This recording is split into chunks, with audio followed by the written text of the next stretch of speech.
ولا حول ولا قوة إلا بالله العلي العظيم. بسم الله الرحمن الرحيم.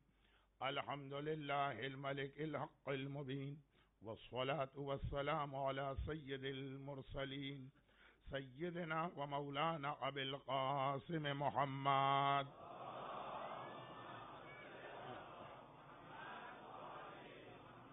وآله الطيبين الطاهرين المعصومين المظلومين المنتجبين الميامين، سيما على بقية الله في الأراضين وحجته على العالمين، الإمام المنتظر والحجة الثاني عشر، اللهم عجل له الفرج. أما بعد، فقد قال الله عز وجل في كتابه المبين وفرقانه المتين وقرآنه المجيد: بسم الله الرحمن الرحيم. وما أصابكم من مصيبة فبما كسبت أيديكم.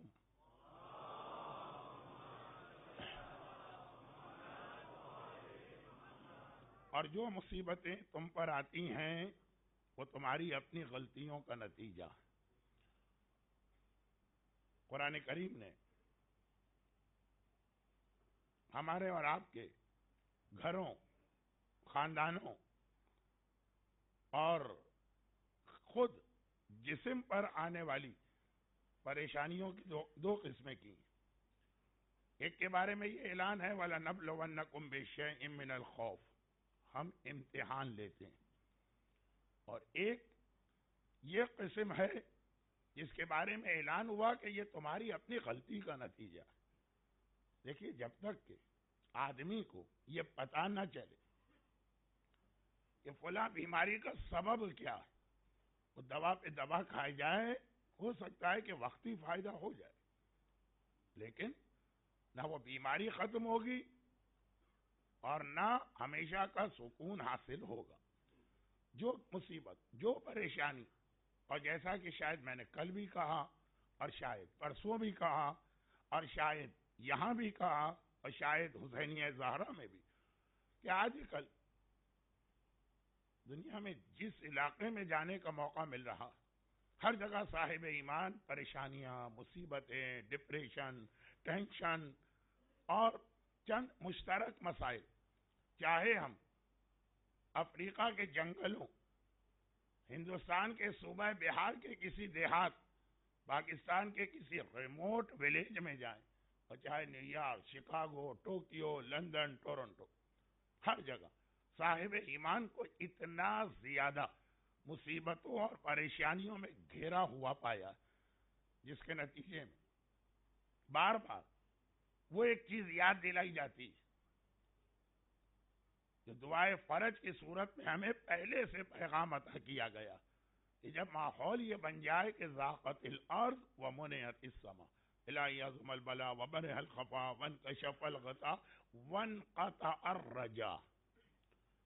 بہت اہم جملہ ہے یہ دعائے فرج کا، کہ اس پریشانی، ایسی مصیبت، ایسے حالات، ایسے ماحول کہ جو اللہ نے سب سے بڑی ایک انسان کے اندر پریشانیوں کا سامنا کرنے کی طاقت رکھی ہے، امید. یہ امید کے حالات بہتر ہوں گے. وانقطع الرجا، آخری زمانے کی پہچان یہ بتائی جا رہی ہے کہ امید بھی ختم، اور زمین تنگ ہے اور آسمان دور. یہ جو ماحول جب بن گیا، جس میں اگر ہم ایک جملہ اور بڑھا دیں کہ جب قدرتی حادثات اور آفتوں کو دیکھتے ہیں تو وہاں بھی یہی لگتا کہ شاید صاحبان ایمان ہی اس کا ٹارگٹ زیادہ بن رہے ہیں. مگر سوال یہ پیدا ہوتا کہ کیا یہ سب اللہ کی طرف سے ہے کہ اس میں کہیں کہیں کوئی نہ کوئی ہماری اپنی غلطی؟ قرآن نے ایک تو یہ اصول بتایا کہ ان میں سے اکثر پریشانیاں تمہاری اپنی لائی ہوئی، اور دوسرا جو اللہ کی طرف سے بھی ہے اس کے حوالے سے بھی وہی بات ہوئی، اور جو اپنے ہاتھ سے لائی ہوئی پریشانیاں اس کے حوالے سے بھی یہی بات ہوئی.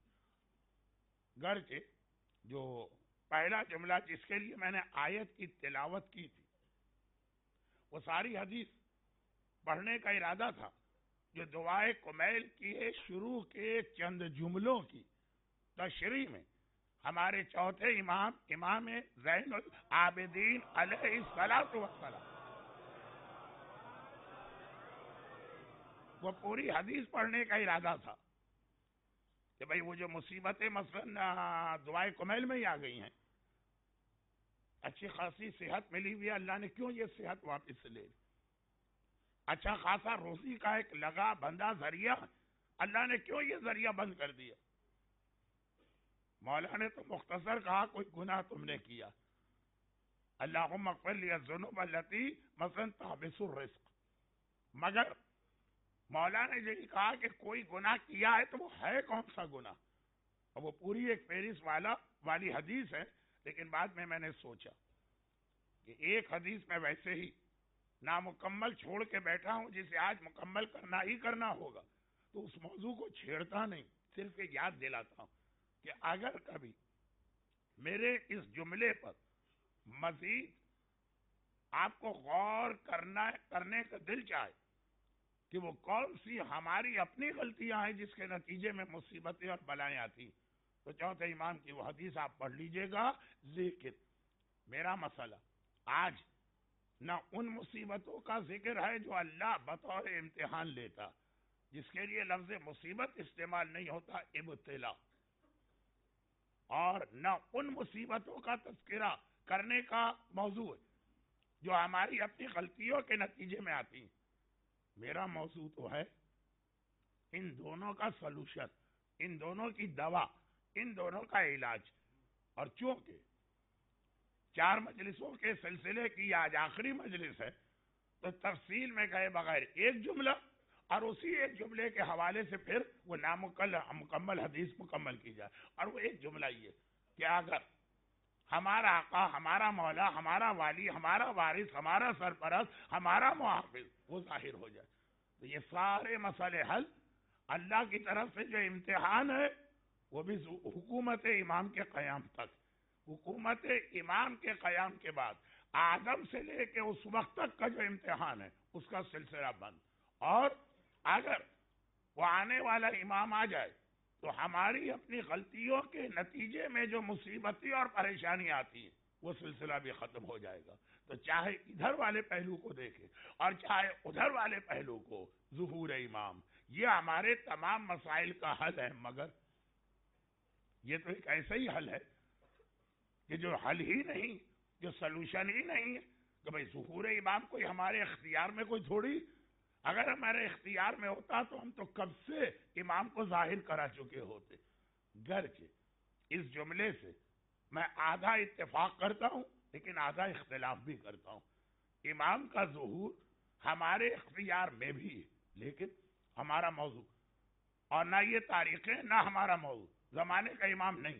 میں تو یہ کہہ رہا ہوں کہ ویسے پرماننٹ سلوشن، جب آپ دعائیں کرتے کرتے بہت تھک جائیں، جب آپ نئے نئے اعمال اور وظیفے علماء سے پوچھتے پوچھتے عاجز آ جائیں، جب آپ ہر آنے جانے والے خطیب، عالم، ذاکر، اسپیکر، اوریٹر، مذہبی چہرہ رکھنے والے سے کوئی نہ کوئی وظیفہ اپنے لیے پوچھتے پوچھتے تھک جائیں، تب یہ خیال دل میں لائیے گا کہ اصل اور حقیقی حل یہ ہے کہ وہ امام آ گیا، ہمارے سارے مسئلے حل۔